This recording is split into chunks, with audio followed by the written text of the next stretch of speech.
Good morning, everyone.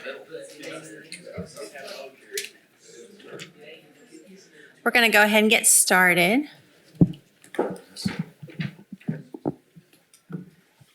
Thank you all for being here. Most of you know me, but my name is Amy Brooks.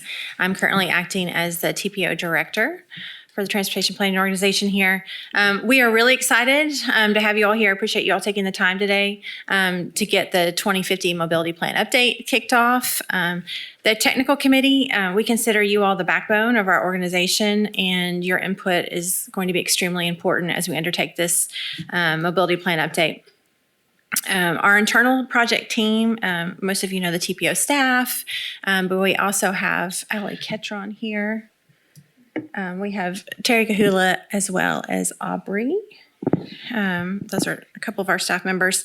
And then we have Troy and Michelle Christian, who's not here, are serving as kind of our internal team. We have contracted with Stantec to serve as our lead consultant, and they're here today to lead us through this first meeting. I'm not going to butcher your last names, but we have Mike and Timothy here. I'll let them introduce their last names. And so today we're going to be providing you an overview of what your role is going to be throughout this process. We'll also go over the schedule, talk about the outreach strategy. And what I'm really excited about is they have some interactive exercises for us to participate in, and then we'll talk about action items and next steps. I think it'd be really helpful if we went around the room and then just introduced ourselves. I'll start over here with Mike. And not only your name, but other than Amy telling you to be here, why are you here? Me? I'll start over here. Mike Conger, Knoxville TPO staff. I'm Jack Walls. I'm representing Loudoun County and the city of Loudoun. Good morning, Matt Meservey, Director of Planning with TPOt. Troy Ebert, TPOt Long Range Planning, Region 1. The reason I'm here, so let me answer the question here, because he says I have to be here, but no, we're the liaison between the state and the consultants and the TPO. So that's kind of why we're here.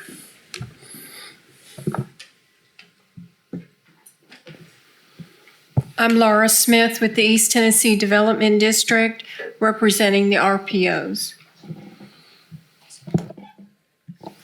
Kevin Stoltenberg with the City of Maryville, and I am not a TPO Technical Committee member, but I was told I could sit up here to participate. I'm Jim Snowden, Director of Engineering and Public Works for Knox County. I'm Daryl Smith, Town of Farragut. Chico Messer, Blount County. I'm Brian Boone, City of Maryville. I'm the Director of Engineering and Public Works. Hi, I'm Tom Claybo. I'm with the City of Knoxville. I'm Director of Engineering. Catherine Baldwin, Anderson County. Michael Hogan, City Engineer, City of Loudoun.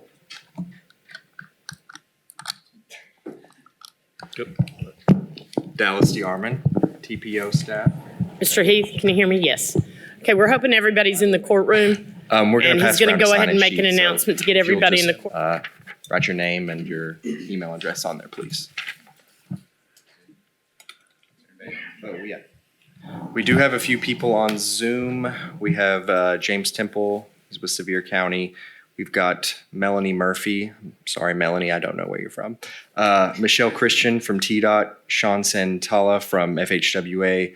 William Rogers. I'm not sure where William is from either. TDOT. And Zachary Coleman from FHWA. Great. Thank you all. Now I'll turn it over to our team here. Great, and great representation from TDOT today. Wonderful. So, hello, my name's Timothy Tresso-Levy. So you just gotta take your time, get 4 syllables long, get it all the way through. There I am on the right-hand side, representing Stantec. With me is? Mike Rutkowski, and we'll be working together for the next year, 18 months. And also on our team, we have Alta Planning Design and Wilmot Planning. They're not here today, but they are represented up there on the screen. Moving forward, we'll be working more specifically with them on individual tasks.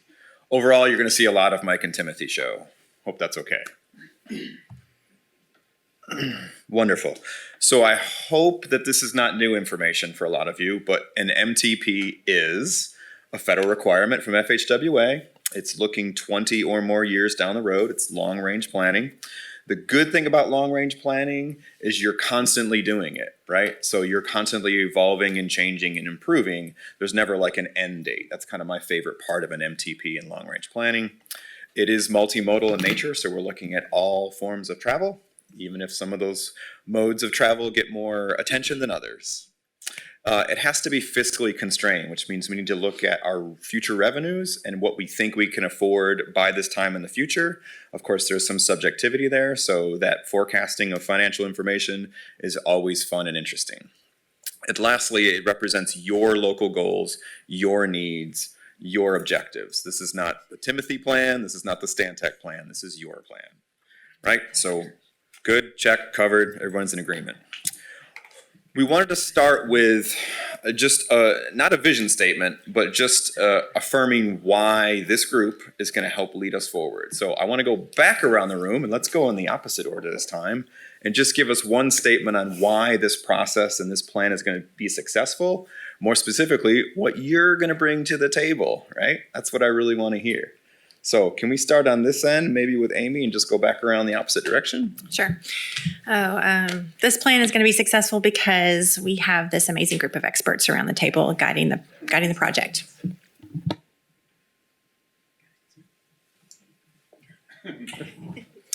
We don't need to go through everybody, just talk. Go ahead. I think we've already started from Loudon to participate a little bit. We've been trying to team with Mike and gather data, and I think part of it's just showing up. I think the plan will be successful because traffic has risen in the regional area as a high degree of interest. And when I was in Nashville, we used to say this, Nashville didn't want to end up like Atlanta, and they're worse. And we don't want to end up like Nashville. And we have an opportunity here to plan ahead and prevent that from happening. Key will be selling it to politicos. Catherine, I'm going to stop you right there. Do you feel like to date, you've been a TPO for quite a while? Do you feel like you've been successful in that endeavor? I think the TPOs and the MPOs are successful in their efforts when it gets to funding, review times, and prioritization. That's a little more questionable. So the fiscal constraint, yeah, gotcha. And TDOT length of review. Gotcha. It is what it is. Sorry. I'm excited about the plan. We recently completed a regional safety study, which included a City of Knoxville study for our action plan. And so I think we've got a good data set to work from. It's going to help us set priorities, not only for vehicles, but active transportation, which is something the City of Knoxville is really interested in. Tom stole my thunder, but I'll build on that just a little bit. We are all in this together, and I think some of these plans that we've done that have identified high injury networks and safety things give us the ability. Yeah, the 2050 plan is a long-range plan, but what I think it helps us do is really set our priorities and focus when it is time to actually get those into the tip. In the near term, we're putting the right projects in that short-term plan. Yeah. And also, I love, and it's Tom, right? Brian, this is what I said. No, but all kidding aside, let's not think of this as another 30-year plan that just hits the shelf, because we want to make sure nowadays there's more opportunity to get things done in the short term. Much like the Safe Streets for All, you just mentioned the high injury network, get it. There should be immediate implementation strategy that we can hang our hat. So over the past 10 years, we have really been honing in on the short term. We know we have 3 or 4 horizon years down the road, right? This guy over here requires that, right, Matt, from the state and the federal level. So, but we really need to fixate and look at what we can do in the interim. And we also have, Catherine, new opportunities for funding. There's so many grant programs out here. You did a Safe Streets for All, I'm assuming a vision plan or planning, but you're really going after those implementation dollars, aren't you? Right? So we've been doing recently, over the past 10 years, these hotspots, these concept designs to really fix some of the problematic corridors that you're talking about. Low-hanging fruit, not a whole lot of right-of-way required on it, but just cleaning up what you have today. So that might be a different perspective in what you're about to undercore. I think it'll be successful because this is an expert group around the table, and well, we've got to be visionaries. And in regards to that, we've got to let the infrastructure catch up with the growth and figure out a way to maximize the dollars while we're trying to achieve that goal. You got it, Daryl. I'll just echo the same thing that others have been saying, that this is a terrific group. Daryl. There we go. There's a terrific group of individuals around the table here. And the TPO has always been very successful in this planning. And I definitely appreciate it. Yeah, awesome. Yeah, it looks like you got we got planners, we got engineers. I'm an engineer, he's a planner, so it's a good mix. Policymakers, and then the purse strings over here. Don't sell me short. I'm a plan engineer. That's right. You want to be. So excellent. Jim. Yes, sir. One of the things that Knox County's doing recently is, we're finishing up a growth plan. The first time that we've updated that in over 20 years. So much like Chico said, obviously growth and infrastructure have to coincide. So that's one of the things that we're hopeful, excited. As part of that growth plan, we're also doing a comprehensive transportation plan. So worked a lot with Amy's staff about that. So that's where I think we think hopefully this will tie into our initiatives as part of that process. Awesome. Yeah, I'm excited for this because I think the people, the collection of people that are here representing the group, you have people with a tremendous amount of experience. You got local representatives, and it's the people who care the most about making this whole process work.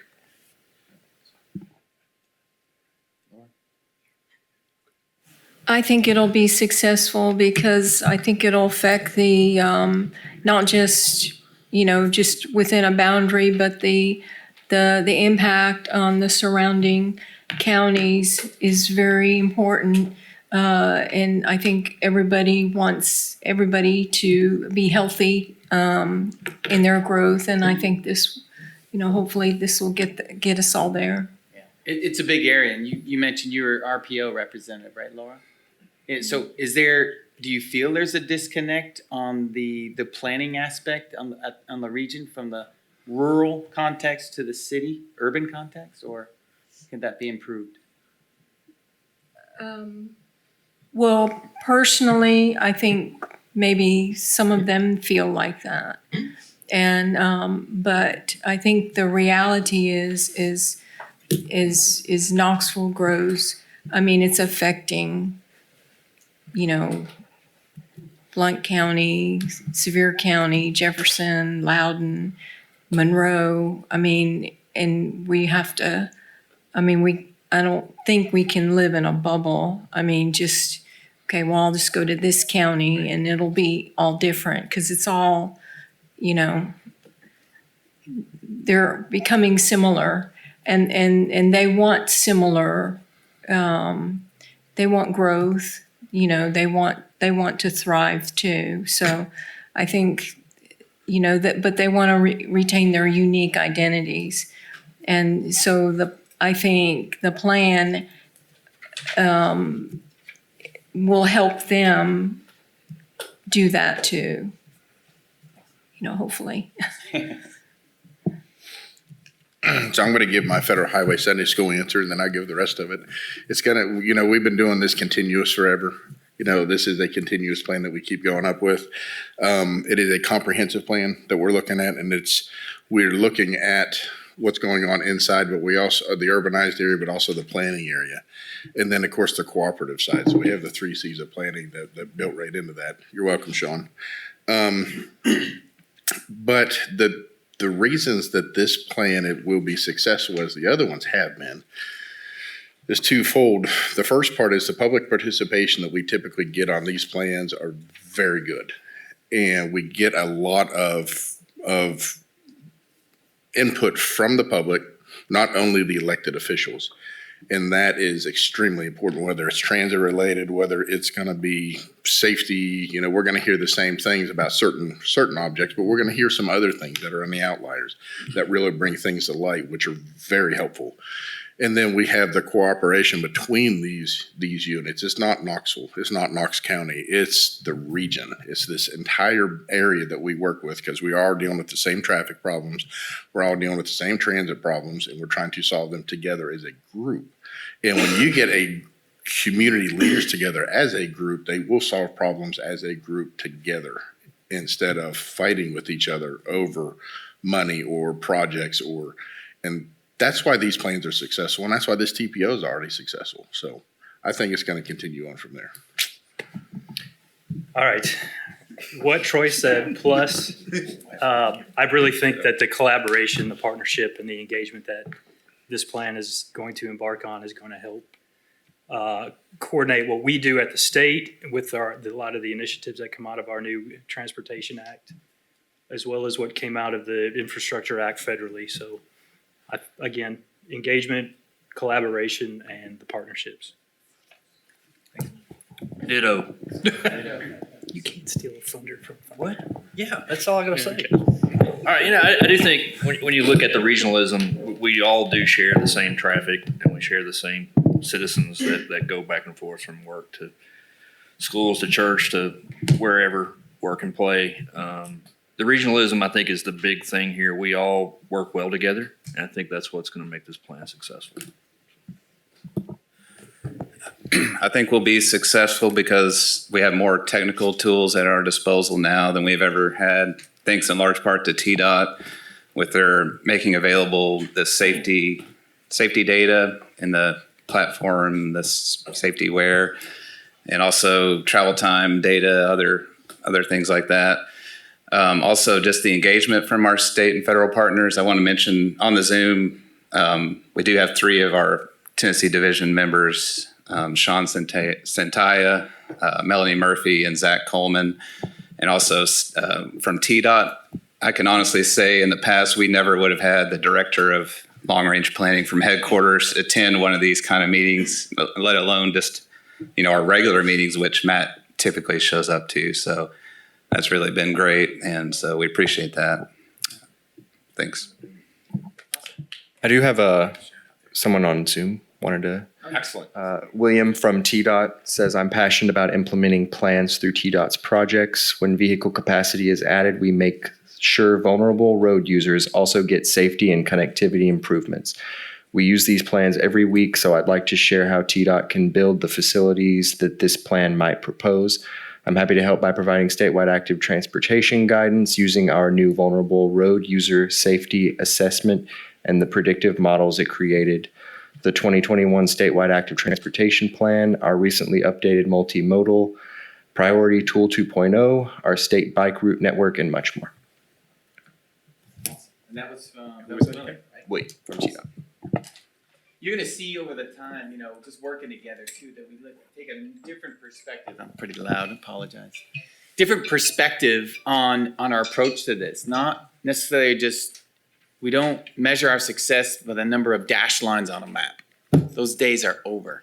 It's really how we can protect and improve the infrastructure we had. Someone brought it up over here. So I lead our Complete Streets initiative for Stantec, and we've done a lot of great moving projects together. I would say when I started my career 30 years ago and doing exactly what you're doing, I was the MPO coordinator for Charlotte, right? And you want to talk about a cluster, you want to talk about traffic, probably still not as bad as Nashville, but my point is this, we spent a lot of time thinking about capacity improvements. Well, over the past decade or two, really improving, low-hanging fruit, doing more with less type of mentality has really enabled us to go from, instead of one project through implementation, 1 out of 20, it's now, 2 out of 4, 3 out of 4. It's really, really impressive.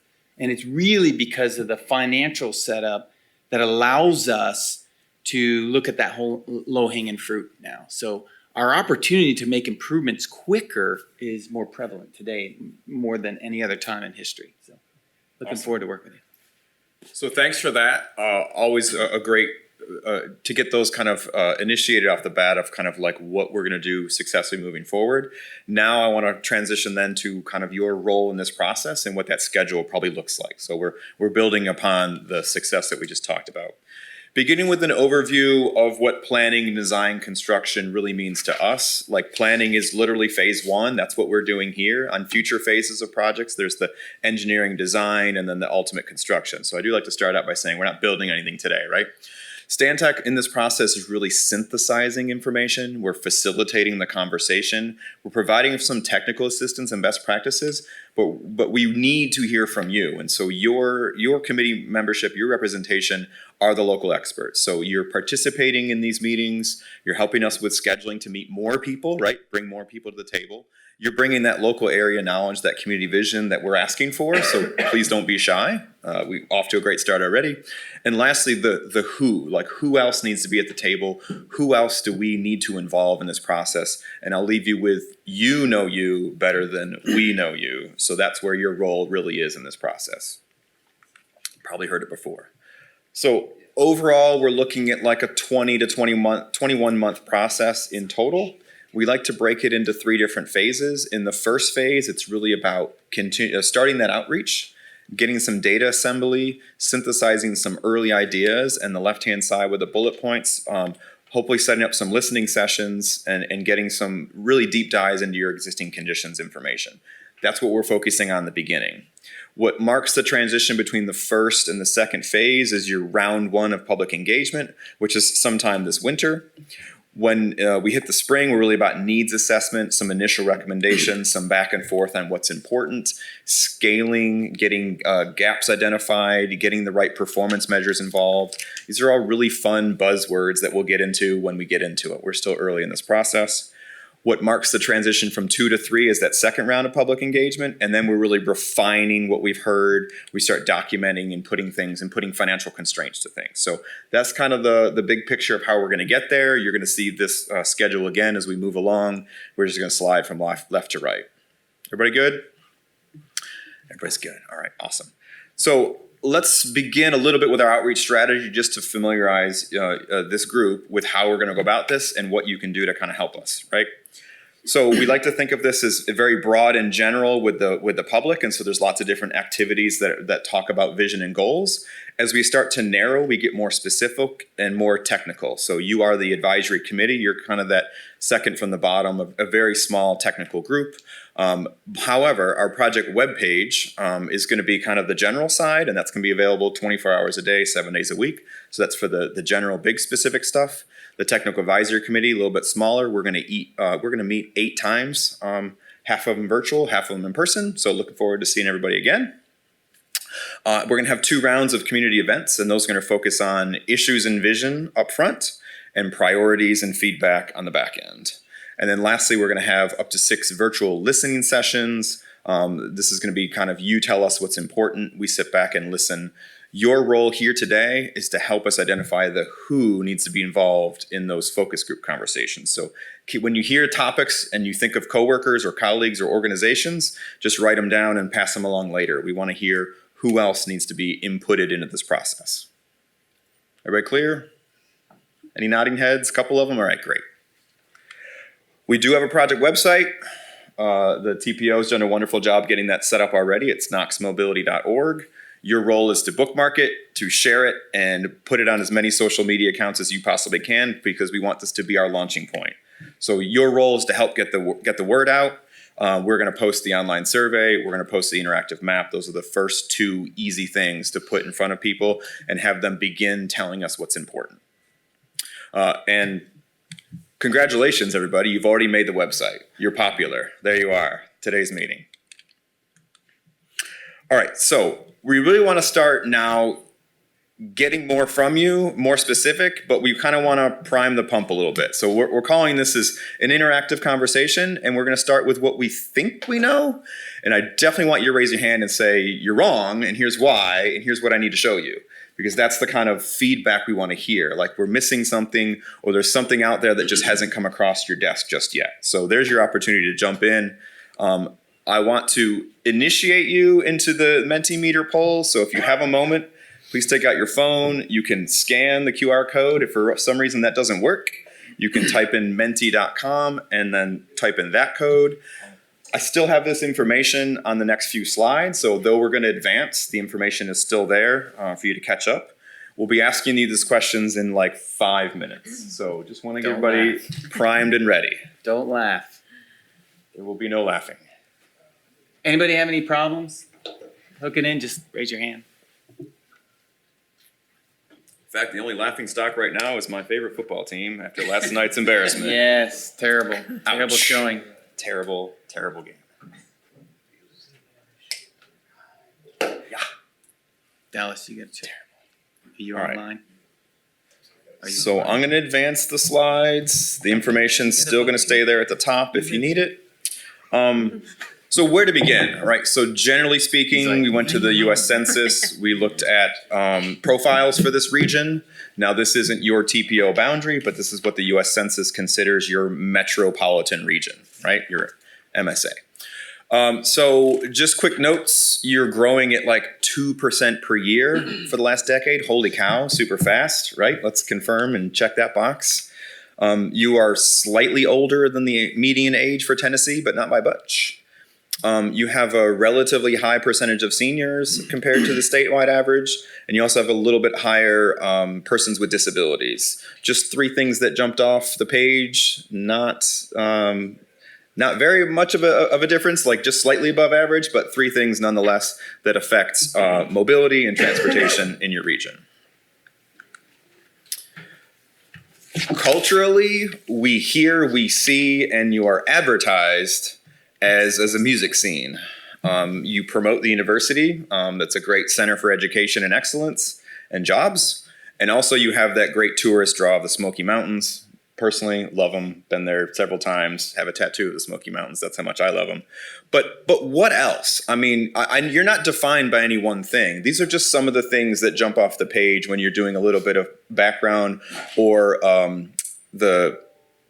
just city and county web pages kind of highlight. But what other features and culture amenities are really unique to this region? And I'd love to hear a couple.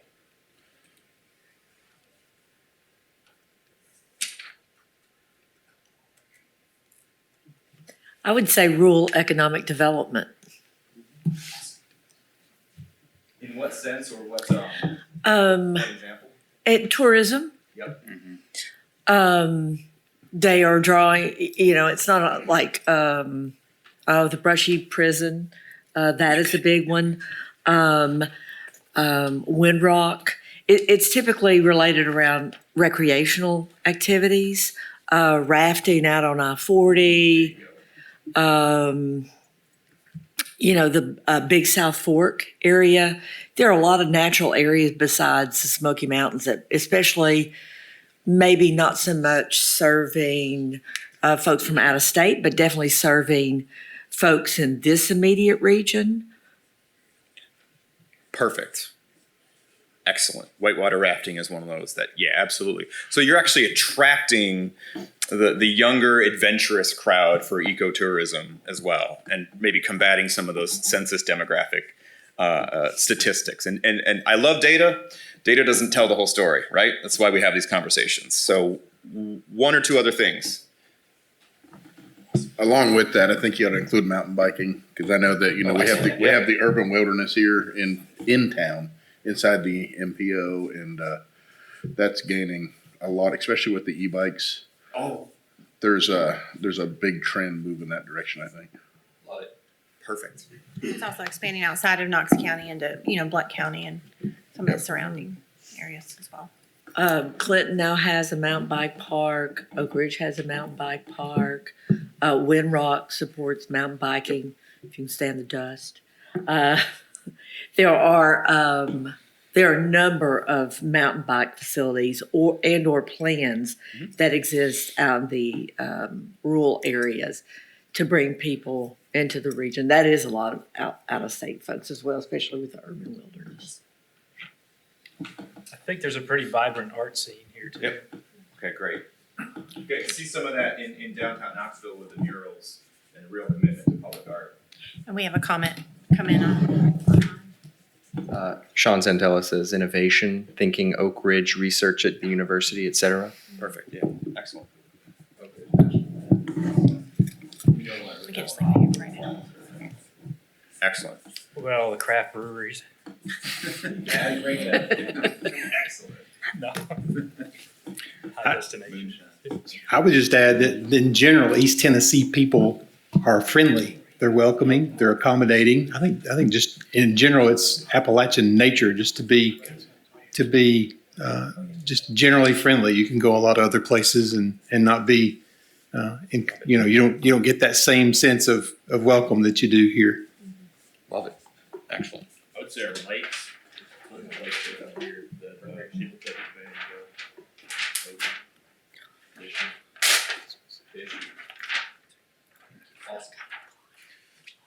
Unless there's others, this is excellent. I certainly don't want to pause this. We will kind of move forward, but if you certainly want to make the time and mention it again, we'll continue adding to this list. But that was a great starter. This is the kind of feedback we want several times over. So wonderful starting point. Yep, excellent. So more on population trends, specifically the priority population, and this is where I'm going to lean on you guys a little bit. So there was, this information is pulled directly from one of your recent reports. It kind of gets at a multi-data driven process to generate high, medium, low, relatively ranked census blocks or tracts. And what it doesn't tell you is the specifics of people, but it definitely tells you areas of greater significance of transportation dependency, of vulnerability of users. Number one question is, where can I actually download the data versus just have a PDF of the report and actually dive in some more? But if someone here worked on this process, can you give us just a primer of the inputs were A, B, C, and D, and our overall goal was to identify X? Like, I really just want the whole group to hear the function and purpose of this collaboration. Awesome. Put him on the spot. Yeah, come on up. Just so people online.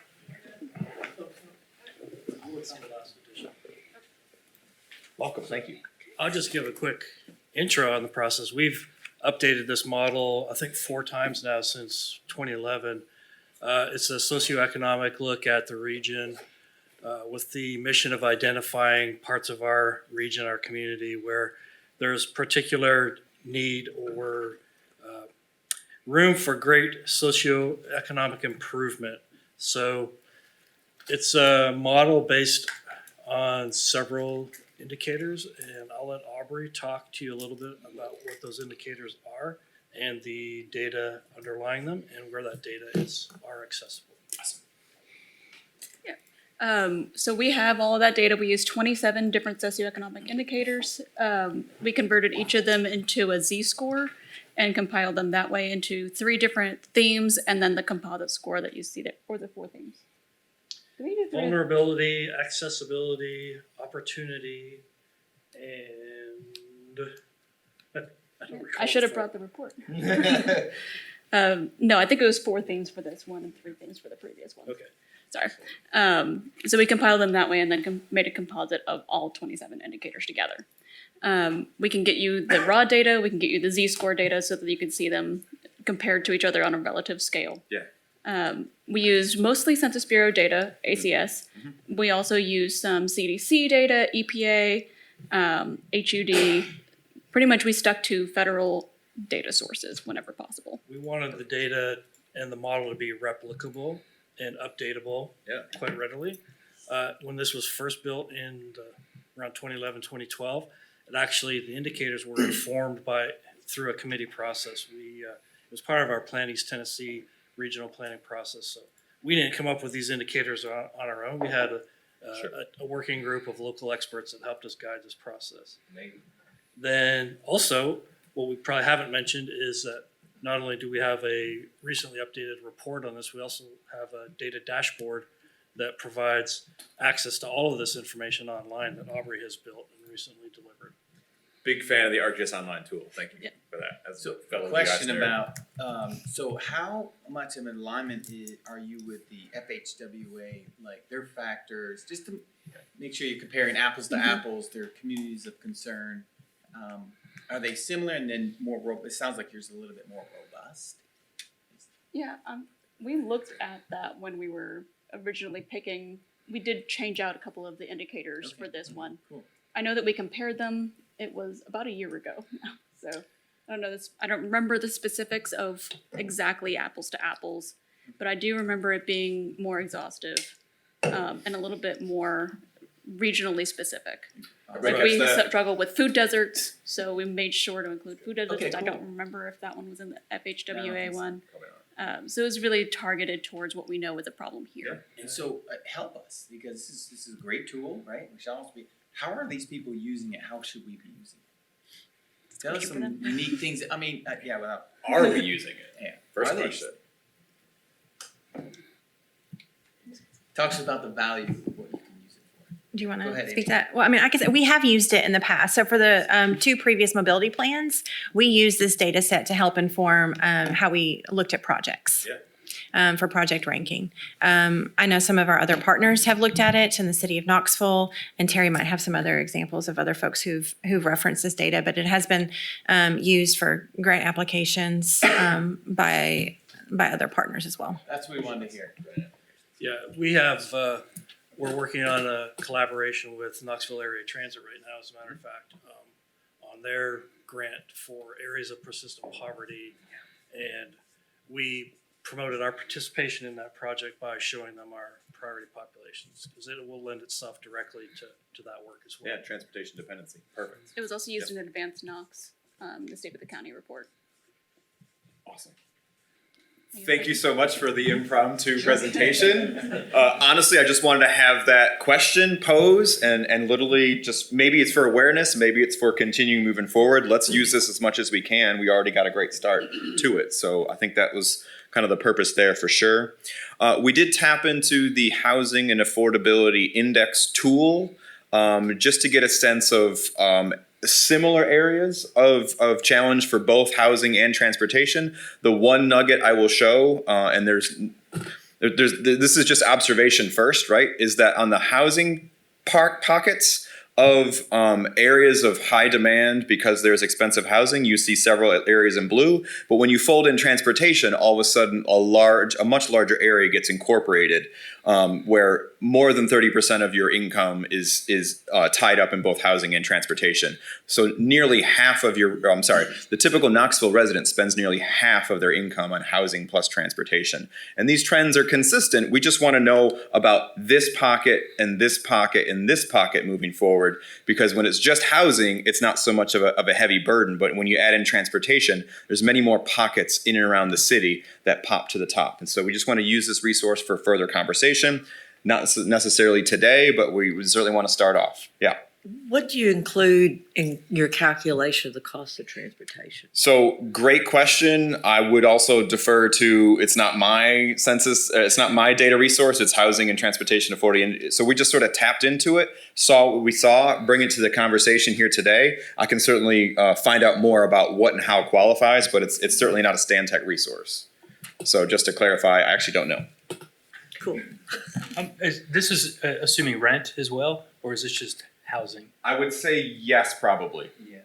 Okay. Typically, yeah. All right. Still 'Cause I'm surprised that like the downtown area or the core of Knoxville isn't It blue. doesn't pop like Yeah. you expect.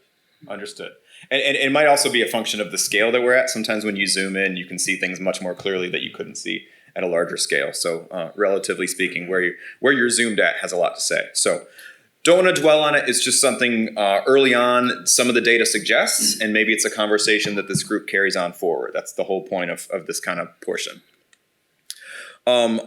Also, on a daily basis, this is again from your facts and figures, just wanted to note that Oak Ridge draws a large number of residents in Knox County that commute out to the northwest to Oak Ridge, similar to the south to Blount County. So these two seem to be the ones that trigger. The other counties just kind of feel like a wash. They're much smaller order of magnitude, a little bit more balanced. But clearly there's a heavy commute to the south and vice versa, heavy commute to the northwest and vice versa. So the everyday work pressures, that's your AM and your PM commute trends, and that's where you're going to see your occurring congestion in those directions. I think y'all already knew that. Yeah, not a nodding heads. That's what I wanted to hear. So your previous MTP did some work on the congestion management process. It identified corridors of importance in the near term, more important in the midterm, more important in the long term. And the question we wanted to pose is, how bad is bad? Like, what are we talking, the significance of now is problematic, or the significance in the near term or midterm maybe is future economic losses? Like, what's the relative scale of bad here? Is this just sort of the priority of capacity improvements that are needed, or tell me more, I guess. Yeah, I look at this as like a report card. And I don't know the validity of any of this data that we're seeing, but when I see red, I see bad. Is that a perception thing, or how do you guys feel? It's all relative. Catherine, you're the one. I'm going to pick on you because you've been vocal and you've been awesome to work with. So, but you also brought up, I'm chatty. there you go, like the corridors, and what we're doing for our roadways and our corridors. So in terms of representing Anderson County, the effort of getting 17,000 people into Anderson County, specifically Oak Ridge, and then turn around and getting them out is very difficult. That the red that you're seeing there is Edgemore Road, and it is a parking lot from the Clinton Highway to Illinois Avenue.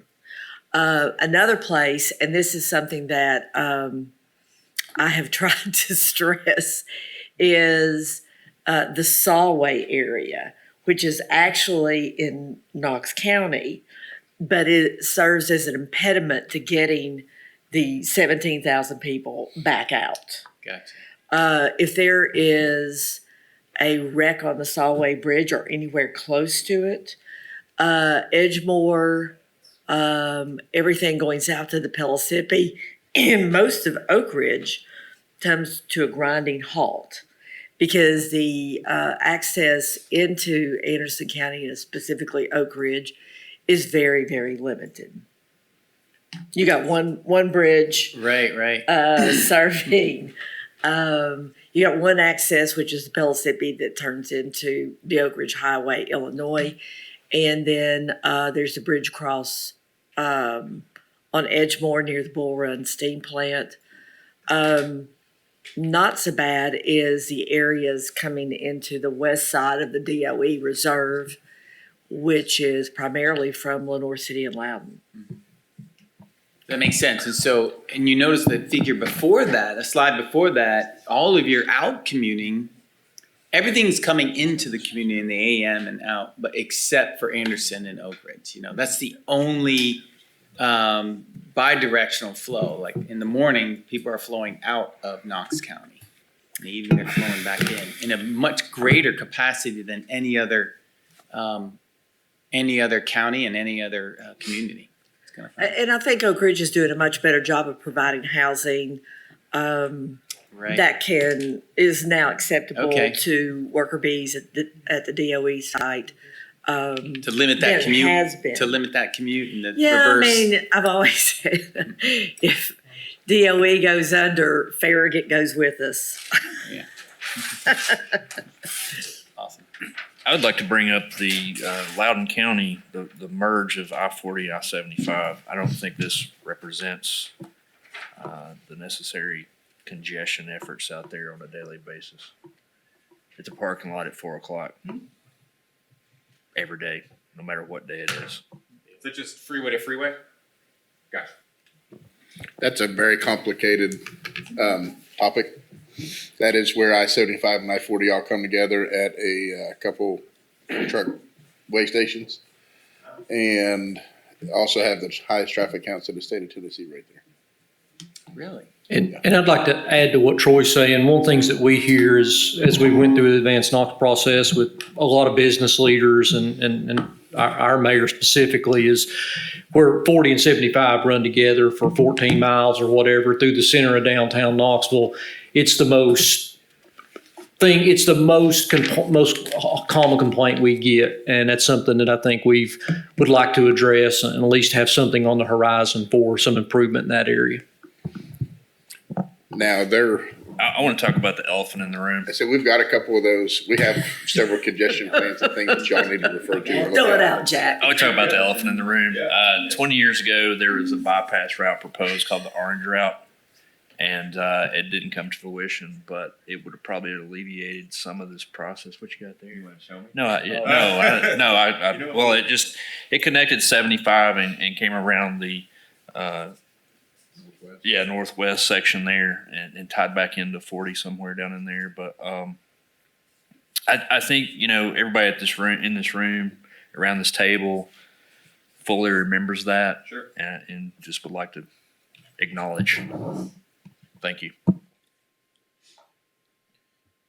So moving forward, I think we're going to think of the congestion management process and these corridors of frequent congestion as the commuting corridors, as the major highways, something that capacity improvements or new connections maybe help resolve.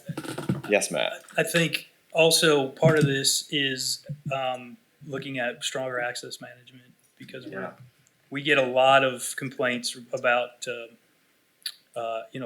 congestion on our state routes, but a lot of times we're last to know about the developments that come in on that. Non-freeways. Non-freeways. That's exactly the point I was trying to get to. Is let's look at this as the freeways are the things that we're trying to improve through capacity improvements, but maybe some of the arterials, we've got alternative methods to kind of counteract or mitigate congestion. And so I think that's the point I want to leave it at. There's different approaches for different types of corridors. Nailed it. We did mention this earlier about the regional pedestrian safety action plan, the high injury network. Also want to get my hands on these data as well specifically. I know there are more online viewers too. I definitely want to have it. And also how we're going to use this similar to the priority populations, but as a mechanism to help us prioritize needs. So I want to tap into this, use it the best way we can moving forward, and certainly not reinvent the wheel. I was going to say, in that regard, you do have your sub-consultant, Alta, is actually the firm that did this study for us. So hopefully that'll facilitate that process. But we do have the data as well. Yep. So excellent. Yeah, I'm going to talk with them about the context of how we got there, right? So there's always a story behind the story. So wonderful. So this is kind of the last one for me before Mike kicks over. We do note that transit and multimodal from the previous plan on the right-hand side, a lot of miles of bike lane, a lot of miles of sidewalks, a lot of miles of greenways. I'm super interested to see how that growth has changed in the last couple of years with new projects and what those new numbers look like. And also want to acknowledge that the transit system reimagined draft report is coming out real soon. Really want to dive into what's changed there as well. So it's on the horizon. I just want to see the recent trend and change, because that's the momentum we're going to use moving forward. So, yes, sir. I'll just say real quick, I think CAT's had some staff turnover. They normally do attend our meetings, but unfortunately we don't have any folks from transit agencies today at this workshop, but we'll make sure to get them involved. Catherine, very active participation. I really appreciate you today. So for bike lanes and miles of bike lanes and miles of greenways, are you going to include data for other areas like Maryville and Oak Ridge? Yeah, absolutely. I'm a compiler of GIS data. That's what I do very, very, very well. So I'm looking forward to getting my hands on everyone's points, lines, and polygons and recalculating new distances. Sorry, I'm a data nerd. Are you collecting new data, or is it just compiling existing? Compiling, yeah. Use what we got. All good? All right, so we're going to transition to some fun. So one last chance, if you haven't already connected. Speak now or forever hold your peace. We're good? Okay. Anybody that has a pair of keys can vote. How many folks drove here today? Raise your hand, all the way. Drove. Technically, we did not. Yes. Technically, we walked. That's right. How many, okay, keep your hands up. How many folks drove? Okay, up high. Okay, mostly everyone except for three. Keep your hands up if you drove. Of those people, keep your hands up if you sped, broke the speed limit. Come on now. Don't lie. Excellent. Thanks for your honesty. Lying. These people are lying over here. I was specifically called out by a coworker for driving too fast. The traffic on 75 was so slow, I couldn't. Oh, good answer. so Good answer. good. You said the That's congestion funny. was so slow. That's really good. You're good. All right. That is great. All right, what do we got? Let's do let's this. move it ahead. We only have about 6 or 7 questions. We always have a test question here, but this is a little bit of fun, but it's also visionary too. We're going to challenge you a little bit with some of your answers. And already you broke the speed limit. So I done and something you're already wrong. answering the first question, which is a full 5. Did you mean to exit? No, well, I guess I didn't, but I do need to slide this over, and it would appear that people have already answered, which is awesome. Yeah. How do I? And did they have access on the Zoom? Where? On the team Zoom? Yeah, just remind them. You can punch the code into the chat box. Here it is. Back to the test question. So we should still be on the test question, right? So Yeah, we should be. All right, let's answer this. So, what team for this year is going to win the college national championship? Best chances. Is it A, Alabama, B, Clemson, C, Florida State, your beloved Vols, Vanderbilt, No Clemson. Middle Tennessee, or someone else? Please vote. Please vote. This is just a no-brainer. No wrong answer. I think we've captured everyone here on this guy. All right. Oh, well, you got no one else. Okay. Yep. So has everybody answered? Yeah, I We think good? Who voted for anyone else?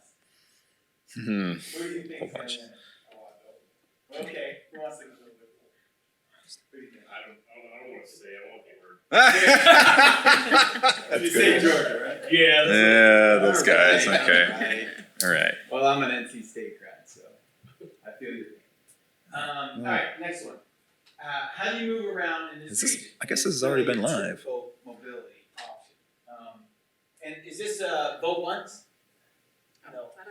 Yeah, that's right. You can So multiply. choose all that apply. There's a couple of them. Yep. Help me out 'cause I can't read. There we go. A, I walk or bike to work. B, I take Uber or Lyft, rideshare in the past year. C, ride public transit in the past year. D, I drive alone to work, greater than 95% of the time. Yep. E, I carpool or van pool. F, I work from home at least one day a week. Check all that apply. Wow. That's why I have some of these congestion problems now. You see it, right? You see it. No, this is good. We are traffic. All right. Not a big surprise there when we typically do this.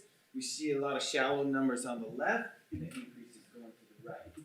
Carpooling and then a hydrate. You know, that's one thing, obviously, since COVID that we've seen a lot of change, right? The way we do business, the work-life balance.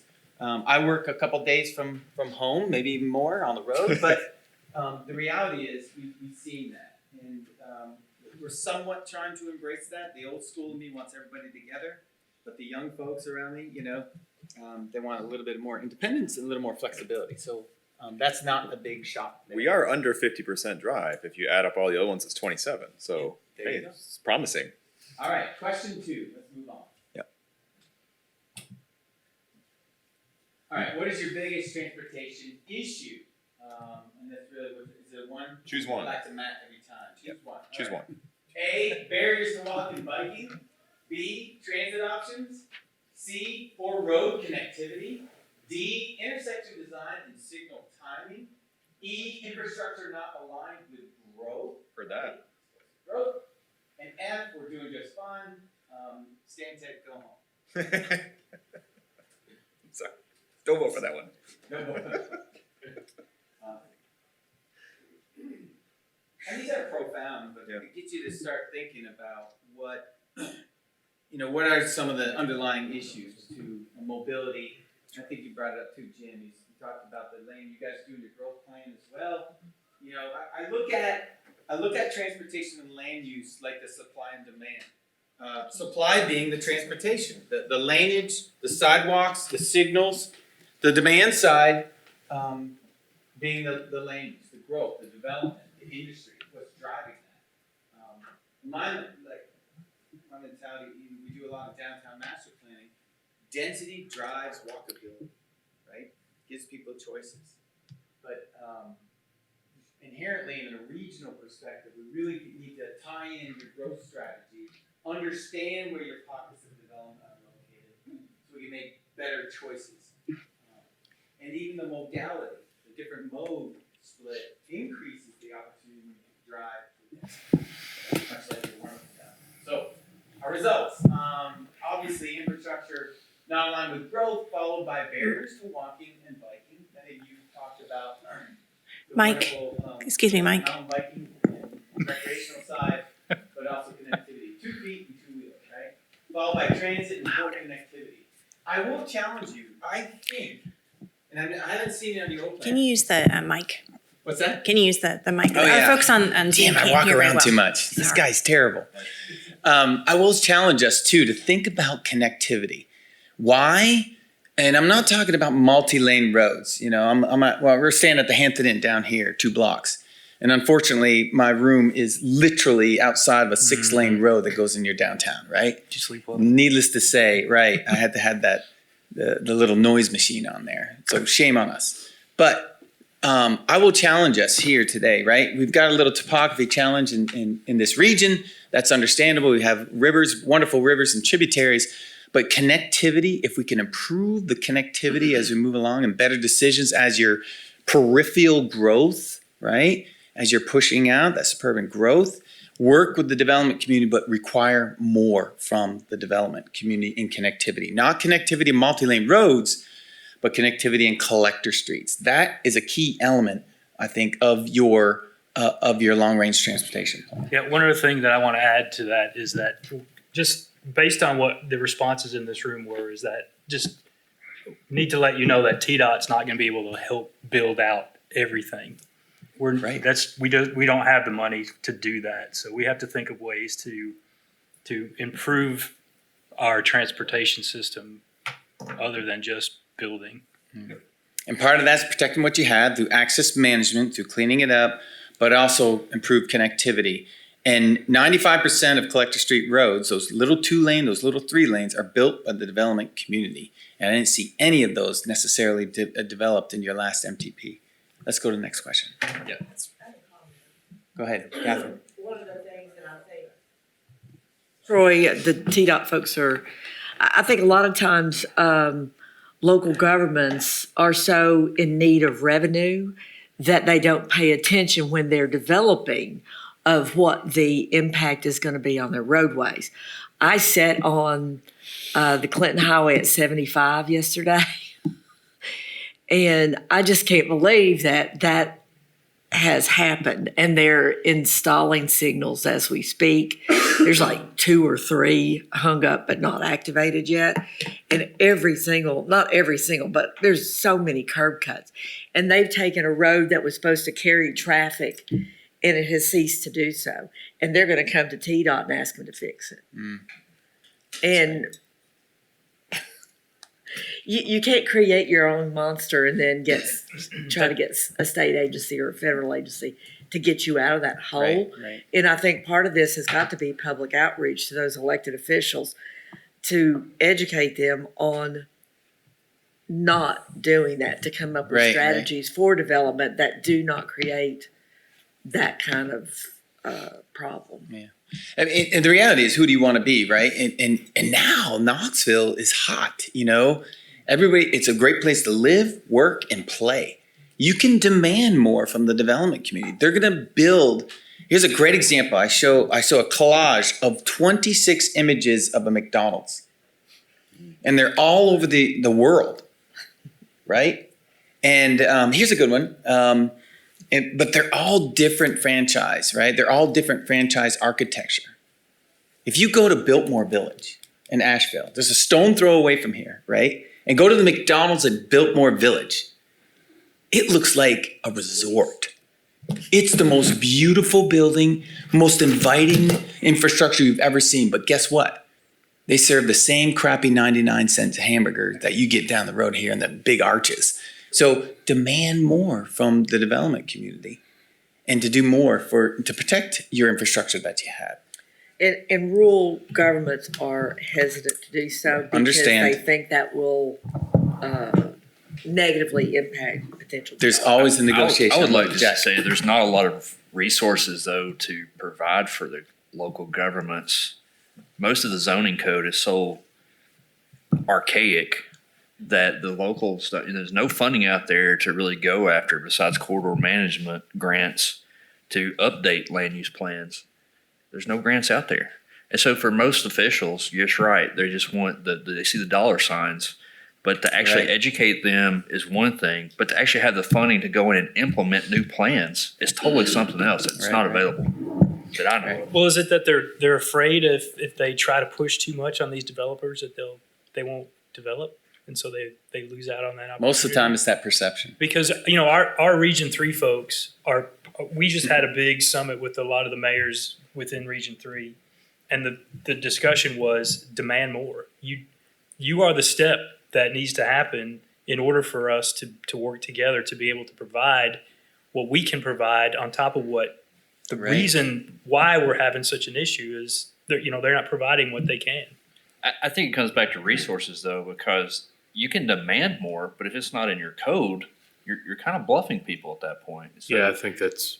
there's got to be a way, and larger cities and metropolitan areas. I mean, the larger cities have the resources to hire consultants come in and update those plans. But when you get out into the hinterlands, right, that doesn't exist. Well, that's where we get stuck is because TDOT's not normally into the land use planning side of things. So you do driveway access, but we do. what's in the right of way, that's about it. We want to be as proactive as possible, but a lot of times we're reactive, and it's too late at that point. We could probably spend a whole session just on this conversation piece. It's very important, but there's other great tools that are out there. I do complete streets, but I don't tell my clients to let me create a complete streets design manual for you. Go online. There's a bazillion of them. Take one that fits your community and replicate it. You may tweak it around. Well, there's probably several jurisdictions in here that have those codes that you're looking for. Like saying, oh, what about cross access? What about that backdoor access? How do I do driveway consolidation? Blah, blah, blah, blah. And have that in there that you can use and pilfer. You don't have to pay a consultant. I know, strike me down, Lord, to do that kind of work. You don't. So yeah, another conversation, but this is a healthy conversation. I love it, Jack. Thank you.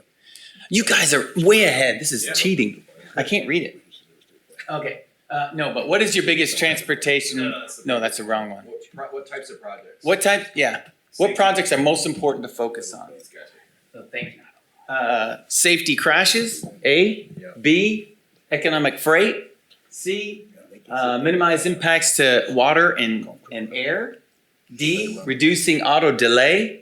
E, improving options, walking, biking, transit, micromobility, the like.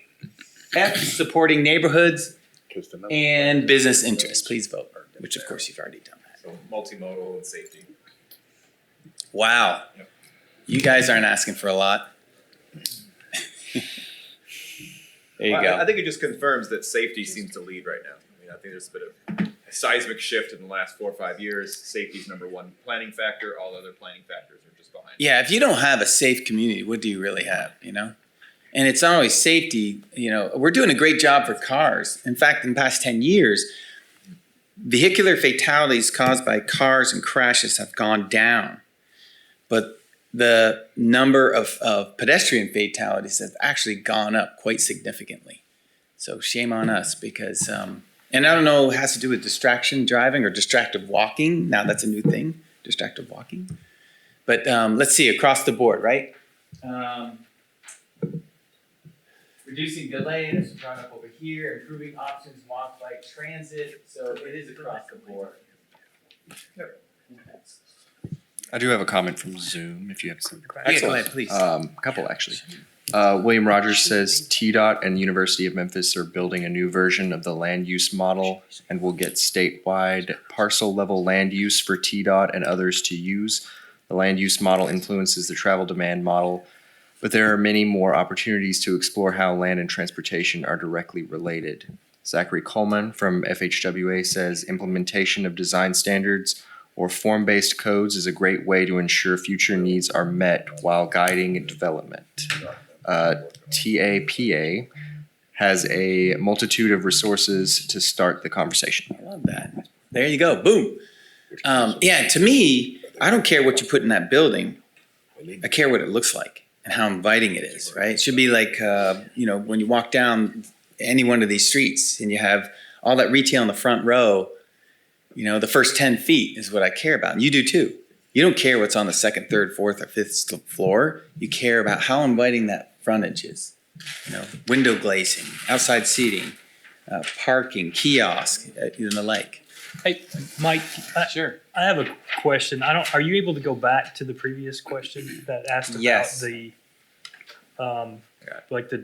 what you think the biggest issue is, and how we've got infrastructure Not aligned with the growth. Not aligned with growth. Yeah.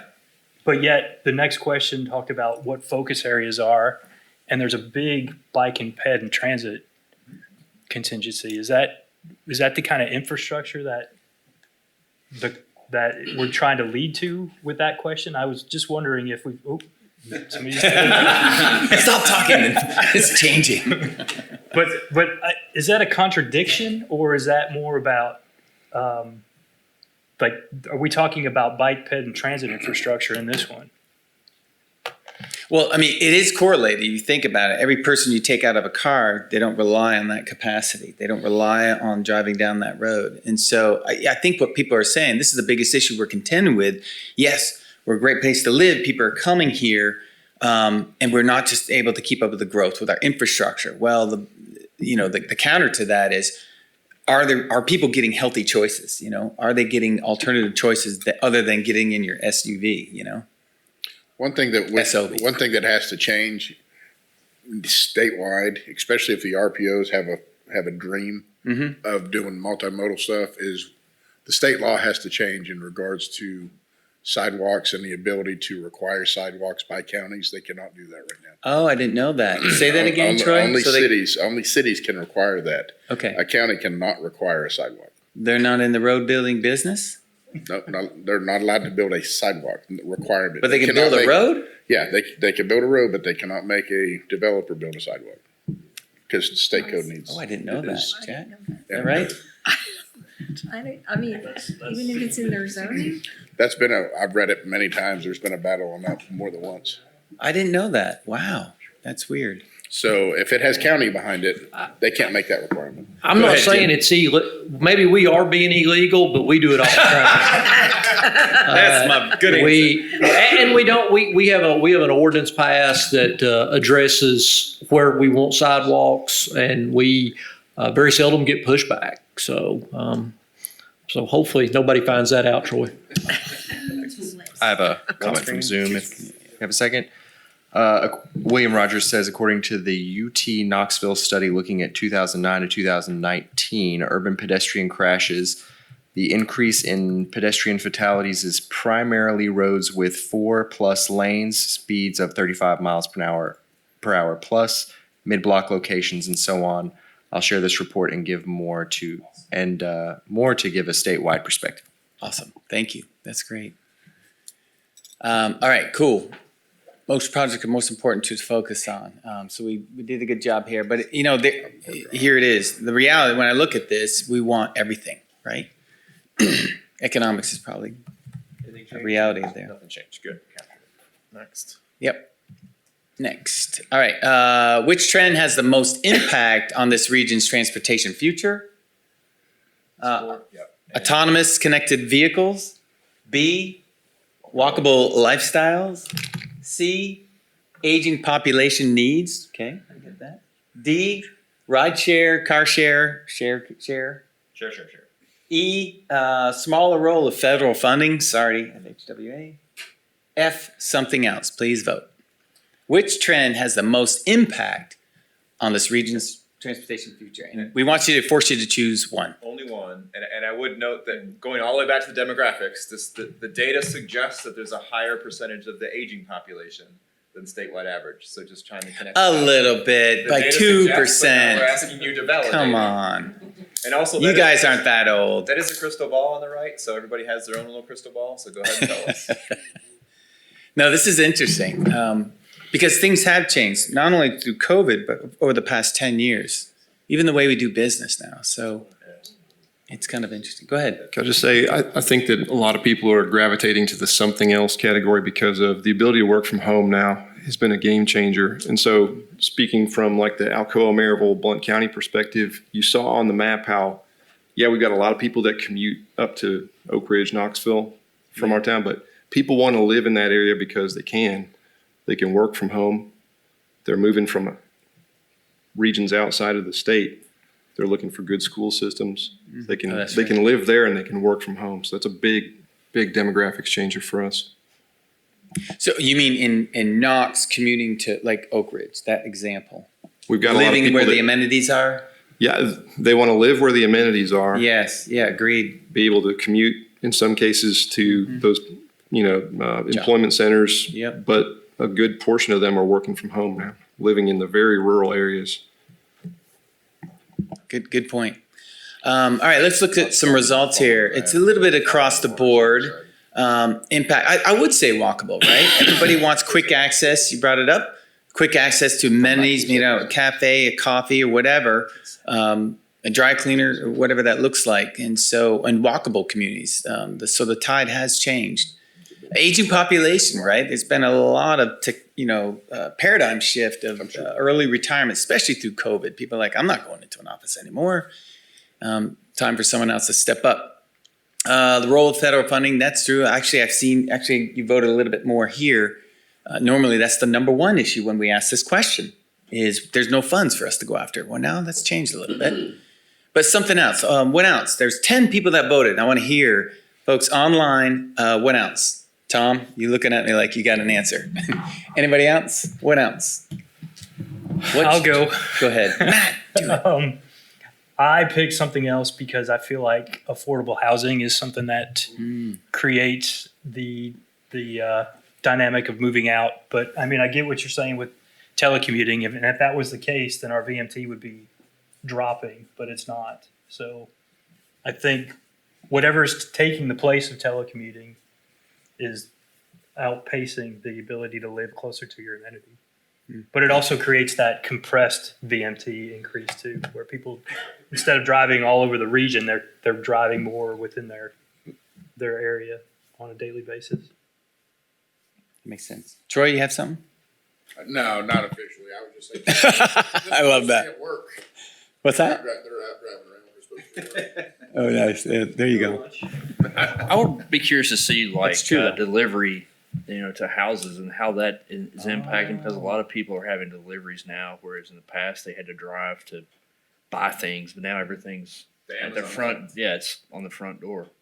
Yeah, you heard that, everybody else online, but it's delivery, right? Amazon and the like. That has been incredible. You look at the JCPenney's of the world, the Sears, out of business now because of it. Yeah. Have a comment from Zoom. Zachary Coleman says, great point. That shift creates an increased demand on the infrastructure to access the amenities, opens a market to create more of those amenities, impacting development patterns, and drives a greater demand for local delivery. So what point was that? Was that the Amazon delivery? Zach, you want to clarify on that? I'm not sure. Or was that the affordable housing? I mean, one of those two. I think it was the delivery. Yeah. No, that makes sense. And both, now people aren't getting in their car to go into the mall. How many malls have you seen closed down in the past, 5-6 years? Even fast food restaurants, they're downsizing the good point. Seating capacity. Seating, nobody's eating in. They're Zip. Gotcha. All right. Next. So you want to do questions? Because we do have some slides that we're sort of skipping in the middle here. We've got question 5 and 6. So Oh yeah, we can. We can do that after. Okay. Yeah, that's a good point. We only have a couple more. I think two more, so we're good. There we go. All right. Which local feature makes transportation more challenging? Let me get it. A, importance of freight mobility. B, reliance on tourism. We've heard that. C, development patterns. D, lack of affordable housing. Boom, there you go. People making longer trips. E, population increase. F, water environmental constraints, right? Resiliency, sustainability. G, something else. Please vote. Again, only one more question after this. Correct. Choose one. And I love this. If we said choose all, as many as you want, or most of you would say all of the above, and that's not right. We're forcing you into a tough decision, much like you're going to be forced into prioritizing all these projects we come up with. Can't get everything you want, right? All right, excellent. Keep on voting here. So answers, right across the board. So development patterns. Someone talk to me about that. What are you seeing now that you didn't see 20 years ago? Who voted for development patterns? Is it the location geographically? Is it the way, the style, suburban style development, like single family, big lots type of thing? Who voted for that? Because that's very interesting that you guys, a number of you voted for that. Anybody out here? I think it's performance criteria in folks' development regulations. Okay. And one of the things that we did, maybe 12, 15 years ago, Planning T was a Tiger grant that was headed up by the city of Knoxville. Okay. Included 4 counties. And we came up with all the different build scenarios. And I think it's very important that you take a look at that because it was a long range plan for county. And it had great participation, it had great recommendations, and then I think it, kind of ran its course. We were looking at an agency to carry those development policies forward. Mm-hmm. I don't think that happened, so it didn't get transferred. Okay. To an ongoing entity like in Nashville, they had Cumberland Region tomorrow that proved to be something really good to work with local governments for implementation strategies that were identified in a similar way. Oh, gotcha. But we did not have that vehicle to carry that forward. Right. And we were looking at concentrating development in particular areas that could be commercial nodes. Yeah, yeah. Support transit, sidewalk connectivity. So nodal-based development. I like that. How much of that is embedded in your socioeconomic projections for your travel demand model in the folks that I think Caliper is doing your model, right? Yeah, it's really pretty much me in terms of the future land use. So we'll be, what we try to do is get a handle on what's in the pipeline because we have a lot of developments already approved and not yet built. So that eats up a lot of that control total, but then we go to talk to each jurisdiction and find out from them where they foresee additional likelihood of development. Of course, it's a crystal ball again. Nobody knows the future, or they would be doing something else. If they could predict that kind of thing. But it's a process. We don't use a whole lot of technical tools at this point. I do know TDOT's working on a land use model that we're going to look at that information, but we've tried to use land use models before, but I think at the end of the day, you're better off just getting the expert opinion type approach for that. So, and that's why we update the plan every 4 years also. Right, that makes sense. So I'm interested here to the 3 people that said something else in there. If you want to chime in, that would be great. William Rogers from Zoom said something else. Okay. That's perfect, Wayne. Induced travel, increasing driver capacity versus transit improvements / funding. He says we just kicked off a research project with the University of Memphis looking at induced demand occurring in Tennessee. Induced demand for transit and the like. All right, let's go to the last one.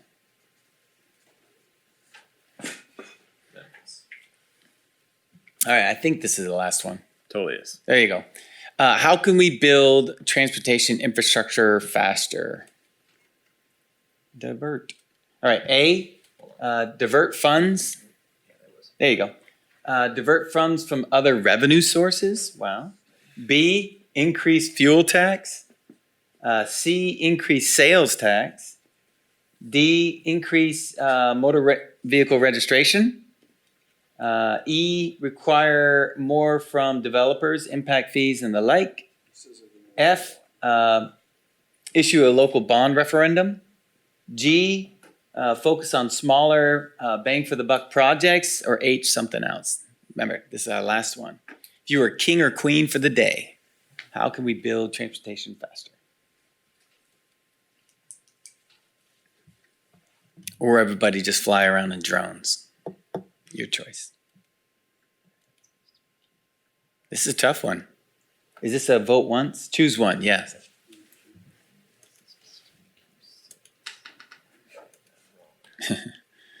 I think you added in the divert funds from something else.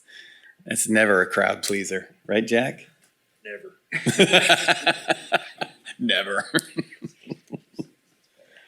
I don't know who slipped that one in there. All right, going once, going twice, sold. All right, 3 major buckets coming through, right? Focus on smaller projects. And really projects, I don't know if you realize this, but as an engineer and planner, when we go through final design and go through construction, the right-of-way is typically for a project like a new location or a widening project, right-of-way accounts for 70%, up to 70% of the cost of that project, right-of-way acquisition. So think about it. If we're doing more for less and protecting what we have, Jack or Matt, you brought it up, access management or cleaning up a bad corridor. A lot of that stuff doesn't require right-of-way. And so, what are we doing for the streets and protecting the safety and mobility of those corridors? So that's number 8. Followed by require more from developers. That's a no-brainer. And I don't mean just, tell them to build roads. That's not necessarily it, but they will have an impact, instead of the signal right outside of their 400 unit single family subdivision, that's going to have a trickle effect. They get on that road, but they have to, typical driver drives, 15 minutes out of the way for every trip.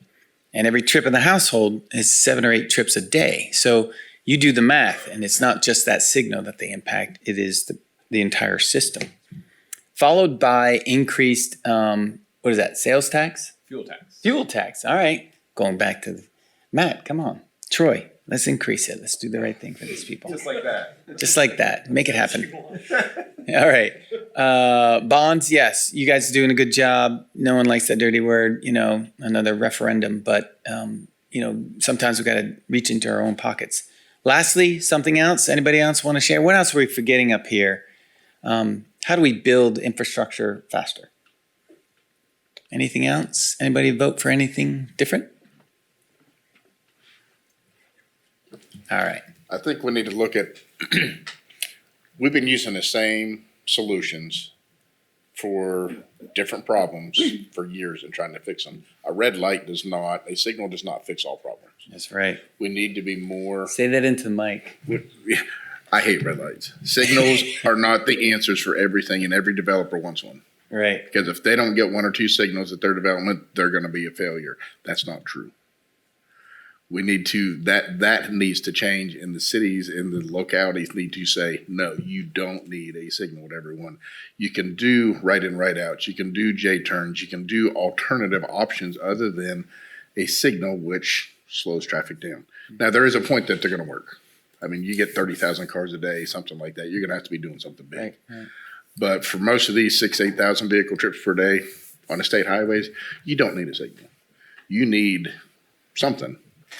But we need to start thinking outside of the box on what the planners and engineers are coming up with new concepts every day. We need to look at those. Yeah. Okay. Innovative concepts. And that goes right with the TSM&O type options. And that's not just just, signal timing. That could be a lot of different things. So look at our infrastructure a little bit different. There's some creative and innovative design treatments. We have some very easy, there are easier ways to fix problems.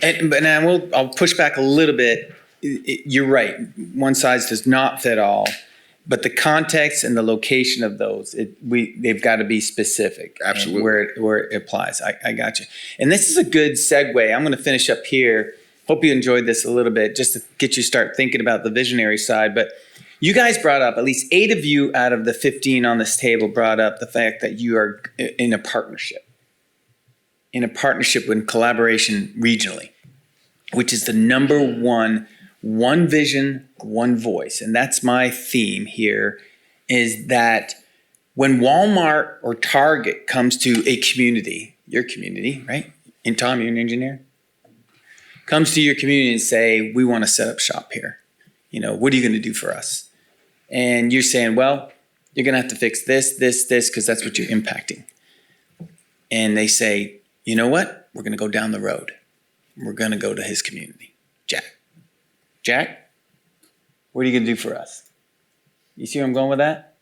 That partnership is extremely important, because if they hear a different story down the road, right, then you lose that partnership. You lose that collaboration. You lose that commitment to one another. Stop doing that.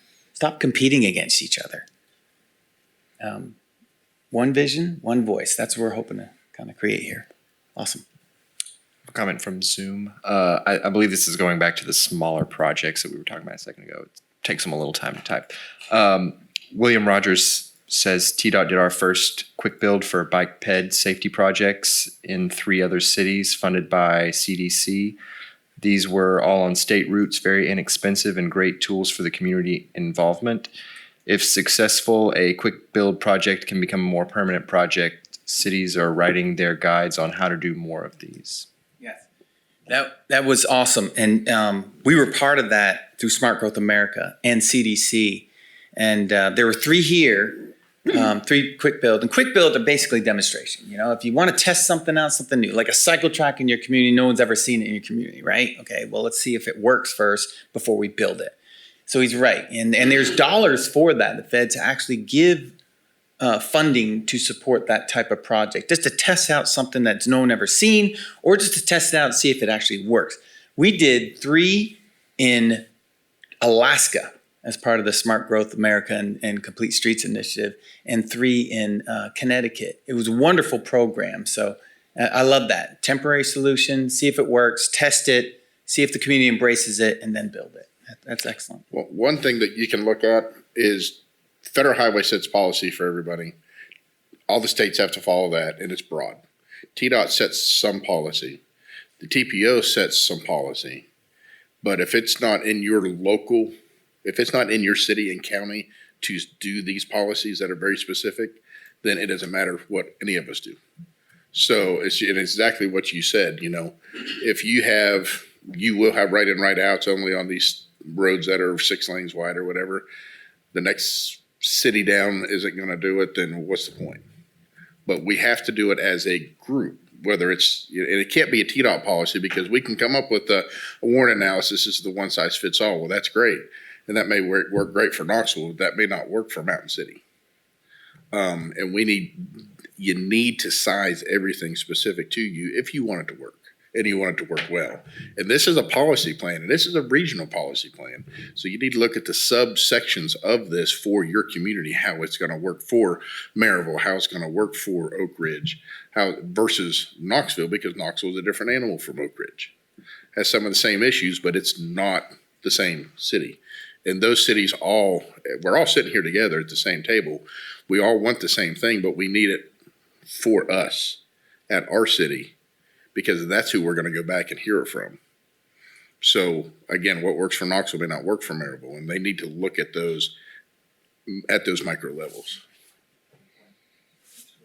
It's a great segue to what we were going to talk about next that we're going to have to hold off in the interest of time for future discussions. But we did want to get into your goals from last time and how maybe we're going to reframe them moving forward. So we're going to put a pin in that one for next time for the sake of discussion, and even more down in the details and the weeds, because performance measures are super exciting, right? So unfortunately, you're just going to have to wait. My bad. But this was incredibly helpful. It was a great start. We learned a lot.